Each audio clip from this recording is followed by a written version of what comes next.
আফগানিস্তানের জমিনে 19টা বছর লড়াই করলো। কারা? একদিকে তো আছে কওমি মাদ্রাসার এই ছাত্ররা, যাদেরকে আপনারা চেনেন তালেবান নামে। তালেবান অর্থই হলো ছাত্র, বাংলায় বলে ছাত্র, ইংলিশে বলে স্টুডেন্টস, আর আরবিতে তালিবুল ইলম, বহুবচন তালাবাতুল ইলম। কিন্তু এটাকে পশতু ভাষায় ট্রান্সলেট করলে হয় তালেবান, কোনো দলের নাম না। তালেবান অর্থই ছাত্র। এরা কারা? কওমি মাদ্রাসার ছাত্র। কওমি মাদ্রাসার ছাত্রদের আদর্শ কি? তারা ফিকহে হলো হানাফি, কঠিনভাবে হানাফি, আর আকীদার দিক থেকে তারা আল্লাহর রাসূল, তার সাহাবী, তাবেঈদের আদর্শের উপর প্রতিষ্ঠিত। তাদের সঙ্গ দিল কারা? সে আরবের মুজাহিদিনরা। তারা আবার কারা? যাদের বড় একটা অংশই হাম্বলি বা সালাফি।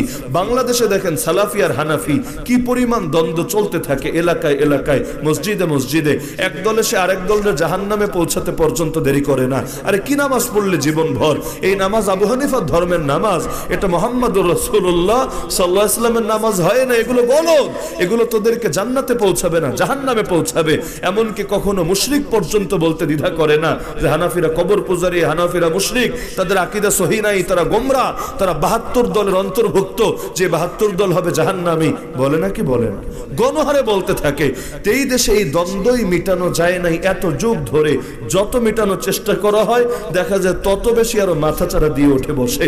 এমনকি সাধারণ মানুষ হুজুরে তো ইখতিলাফ করলে চলে, যে ওই পাশের এক শায়েখ, এই পাশের এক মাওলানা, দুইজনে মিলে ইখতিলাফ করছে, তাও চলে। দুই কলম যে আরবি পড়বে দূরের কথা, বিশুদ্ধ করে বাংলাও রিডিং ঠিকভাবে পড়তে পারে না। এও এসে যখন মসজিদের খতিব সাহেবের ভুল ধরে, শাইখুল হাদিস সাহেবের সঙ্গে বেয়াদবি করে, এর চাইতে হাস্যকর বিষয় কি হতে পারে? এসে বলে হাদিস মানেন না হুজুর, এতকাল এই শুধু নিজের আকল আর কিয়াসেরই পূজা করে যাবেন? যদি জিজ্ঞেস করে হাদিস মানি না তোমারে বললো কে? বলেছে আমার শায়েখ জানিয়েছে তোমাদের এই আমল এটা হাদিসের বিপরীত, এটা বুখারীতে নাই, এটা মুসলিমে নাই, সুতরাং তোমরা হাদিস মানো না, তোমরা হাদিস অস্বীকারী। বলে না কি বলে না? এখন দলীয় নামই হয়ে গেছে আহলুল হাদিস। আহলুল হাদিস শব্দের অর্থ হলো মুহাদ্দিস। আহলুল হাদিসের মূল অর্থ কি? মুহাদ্দিস। যেমন আহলুল হাদিস কারা যদি জিজ্ঞেস করা হয়, ইমাম বুখারী, ইমাম মুসলিম, ইমাম আবু দাউদ, ইমাম তিরমিজি, ইমাম নাসাই, ইমাম ইবনে মাজাহ। যেমন বেশি দূর যাওয়া লাগবে না, তিরমিজি যদি আপনারা খুলেন, সুনানে তিরমিজিতে দেখবেন মাঝে মধ্যে লেখা আছে ওয়া আলাইহি আমালু আহলিল হাদিস, এর উপরে আমল রয়েছে মুহাদ্দিস সাহেবদের, অর্থাৎ হাদিস শাস্ত্রের ইমাম যারা, তারা এভাবেই আমল করে এসেছে। কিন্তু এখন দলীয় নামে যখন এটা হয়ে গেছে, যেই লোক হাদিস একটা পড়তেই পারে না দেখে শুনে, তারেও বলা হচ্ছে আহলুল হাদিস। অথচ হাদিস যদি পড়তেই না পারে, তারে মুহাদ্দিস বললে এতে মুহাদ্দিস শব্দের অপমান হয় না কি হয় না? আরে হয় না কি হয় না? সবকিছু শাব্দিক অনুবাদ দিয়ে চলে না রে ভাই। হাদিসের মধ্যে আহলে কোরআনের প্রশংসা আছে। আল্লাহ রাসূল সাল্লাল্লাহু আলাইহি ওয়াসাল্লাম বলেন, ইন্না লিল্লাহি আহলিনা মিনান নাস, মানুষের মধ্য থেকে আল্লাহর কিছু আহাল আছে, কিছু পরিবার আছে। শুনতে কত ভালো লাগে। আরে সেই মানুষ কত সুন্দর কপালওয়ালা, কত বড় খুশনসিব যে আল্লাহর পরিবারের সদস্য হতে পেরেছে। আল্লাহর পরিবার মানে কি? আল্লাহর কি স্ত্রী আছে? আল্লাহকে সন্তান জন্ম দেন? না, নাউযুবিল্লাহ। লাম ইয়ালিদ ওয়া লাম ইউলাদ, লাম ইয়াত্তাখিদ সাহিবাতান ওয়ালা ওয়ালাদা। আল্লাহর পুত্রও নাই, আল্লাহর কন্যাও নাই, আল্লাহর স্ত্রীও নাই, আল্লাহর ডাইরেক্ট ফ্যামিলিও নাই। তো আল্লাহর ফ্যামিলি, আল্লাহর পরিবার মানে কি? এটা একটা সম্মানসূচক শব্দ, একটা প্রতীকী শব্দ। আল্লাহ মর্যাদা দেওয়ার জন্য এই শব্দটা উল্লেখ করেছেন। না হলে নবীকে যখন বলেন আল্লাহর বন্ধু, এর মানে কি?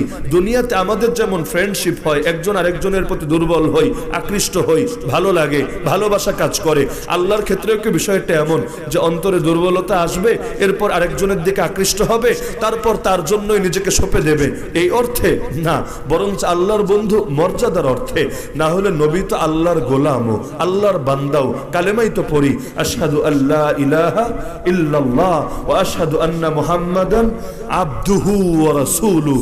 আমি সাক্ষ্য দিচ্ছি মুহাম্মদ সাল্লাল্লাহু আলাইহি ওয়াসাল্লামের 1 নম্বর পরিচয় তিনি আল্লাহর গোলাম, 2 নম্বর পরিচয় তিনি আল্লাহর রাসূল। তো গোলামকেও যিনি বন্ধু বলে সম্বোধন করেন, কত বড় উদার তিনি, কত বড় মহানুভব তিনি, কত বড় কারীম তিনি। তা আল্লাহ তাআলার রাসূল বলছেন যে আল্লাহর পরিবারের সদস্য রয়েছে মানুষের মাঝে। সাহাবীরা বললেন, ইয়া রাসূলুল্লাহ, তারা আবার কারা? যে আল্লাহর আহাল, আল্লাহর ফ্যামিলি মেম্বার। নবী জবাব দিলেন, আহলুল কোরআন হুম আহলুল্লাহ ওয়া খাসাতুহু। আহলে কোরআন যারা, তারাই হলো আল্লাহর পরিবার, আল্লাহর খাস লোক। এখন বাংলাদেশে আহলে কোরআন বলতে কাদেরকে বোঝায়? যারা কোরআন মানে, হাদিস মানে না, যারা হাদিসের কোনো দলিল দিলেও এটা বিশ্বাস করে না। আমরা কারাগারে গিয়েও এই দল পেয়েছিলাম, যাদের স্পষ্ট আকীদা হলো কবরে আযাব হবে না, এগুলো ভুয়া, কিয়ামতের দিন নবী শাফাআত করবে না, এগুলো ভুয়া। এমনকি নামাজও 5 ওয়াক্ত পড়তো না, নামাজ পড়তো 3 ওয়াক্ত। কারণ তাদের বক্তব্য কোরআনে আমরা 3 পেয়েছি, 5 পাই নাই। আবার প্রত্যেক নামাজের আগে সুন্নত আর পরে সুন্নত আবার ওয়াজিব, এগুলোর তো প্রশ্নই আসে না। নামাজ পড়তো 3 ওয়াক্ত, তাও আবার জাস্ট 2 রাকাত করে, 3 ওয়াক্তের নামাজ 2 রাকাত করে। আর আমাদের পেছনে জীবনে নামাজে দাঁড়াতোই না, কারণ তাদের দৃষ্টিতে আমরা মুসলমানই না। আর কাফেরের পেছনে নামাজে দাঁড়ালে নামাজ তো হয় না। তো দাবি করছে নিজেকে আহলে কোরআন, কিন্তু এখন ইসলামের অনেক শাশ্বত আর অকাট্য বিধান মানেই না। তো আপনারা কি বলবেন, আসলে এরা আহলে কোরআন? এরা কোরআনের ধারক বাহক? কিছুতেই না, বরং আহলে কোরআন নামটাকে এরা বিকৃত করে ছেড়েছে। দেখেন না, রসে ভরা জিনিস নাম দিয়েছে আনারস, দানা দিয়ে ভরা ফল নাম দিয়েছে বেদানা। বে মানে কি? নাই, ছাড়া, বেদানা, দানা মুক্ত, অথচ এটাই দানা দিয়ে ভরা। এখন কাম করে বেদাত, নাম হওয়া দরকার ছিল বেদাতি, তো বাংলার জমিনে তাদের নামই হয়ে গেছে সুন্নি। এই দেশে সুন্নি মানে সে না যে সুন্নত মানে, এই দেশে সুন্নি মানে হলো সে যে নবীর সুন্নতের চাইতেও 2 আঙ্গুল বেশি বুঝে, 2 লাইন বেশি পণ্ডিতি দেখিয়ে নিজের থেকে অনেক বিধান আবিষ্কার করে বসে। এরকম নামের বিকৃতি চলে নাকি চলে না?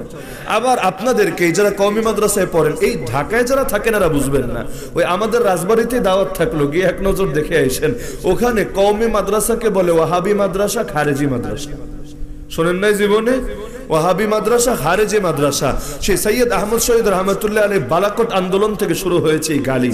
বালাকোট আন্দোলনের আরেক নামই হলো ওয়াহাবি আন্দোলন। এই অঞ্চলে অনেক বাংলা বইপত্রে দেখবেন ওয়াহাবি আন্দোলন নামে সেই বালাকোট আন্দোলনের ইতিহাসকে চিত্রিত করা হয়েছে। তো ওয়াহাবি মানে কি? ওয়াহাব আল্লাহর নাম, ওয়াহাব অর্থ মহান দাতা, ওয়াহাবি মানে আল্লাহওয়ালা। ওয়াহাবি অর্থ কি? ওয়াহাবি অর্থ কি? তো এখন আল্লাহওয়ালা শব্দ কি জীবনে গালি হয়? আরে গালি হয় নাকি?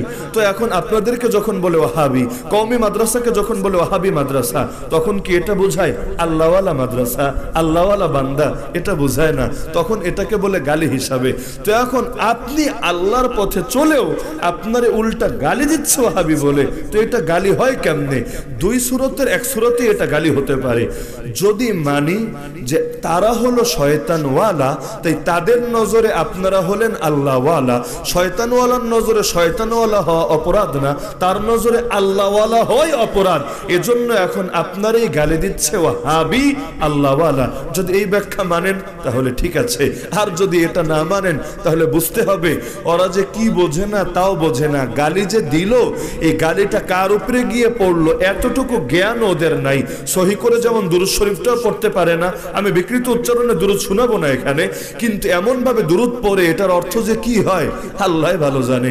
বাংলাদেশে শিক্ষিত মানুষরা এমন কমন জায়গায় ভুল করে। কখনো ডোমেস্টিক ফ্লাইটে যদি ওঠেন, বাংলাদেশের এক জেলা থেকে আরেক জেলায় যাবেন, দেখবেন শুরুতে বিমানবালারা এসে দোয়া পড়াবে আপনাদেরকে যে ভাই এমনি পর্দা পশিদা করি বা না করি, বাঁচা তো লাগবে, মইরা গেলে তো আর উপায় নাই, তোরাও দোয়া পড় আমরাও দোয়া পড়ি, সবাই মিলে ভালো থাকি, নিরাপদে গন্তব্যে পৌঁছি। এখন দোয়াটা পড়ে সুন্দরভাবে, সুবহানাল্লাযী সাখখারা লানা হাযা ওয়া মা কুন্না লাহু মুকরিনিন ওয়া ইন্না ইলা রাব্বিনা লামুনকালিবুন। কোন অশিক্ষিত লোকরে তো আর বিমানবালা হিসাবে নিয়োগ দেয় না। বড় শিক্ষিত, বেতনের পরিমাণ অনেক বেশি, কিন্তু দোয়া পরে এমন দোয়া, এটার অর্থ যে কি হয় ওরা জানে আর ওদের কর্তৃপক্ষ ভালো জানে। কারণ আরবিতে শব্দ বিকৃত হলে অর্থও ঠিক থাকে না। কুল হুয়াল্লাহু আহাদ, তুমি বলো আল্লাহ এক। কেউ যদি বলে কুল হুয়াল্লাহু আহাদ, যেমন বাঙালিরা উচ্চারণ করে, তো কুল মানে তুমি খাও, আল্লাহু আহাদ মানে আল্লাহ এক, মানে কি এক আল্লাহরে খায়া ফেলাও, আর ভুল কইরো না খাইতে, নাউযুবিল্লাহি মিন যালিক। তো বাস্তবে বোঝাতে চেয়েছিল কি আর হয়ে গেল কি? তো এখন গালিটাও হয়তো ঠিকভাবে দিতে পারে না, গালি দেওয়া হাবি বলে, কিন্তু এই গালি যে আল্লাহর উপরে গিয়ে পড়ে এটা টেরই পায় না।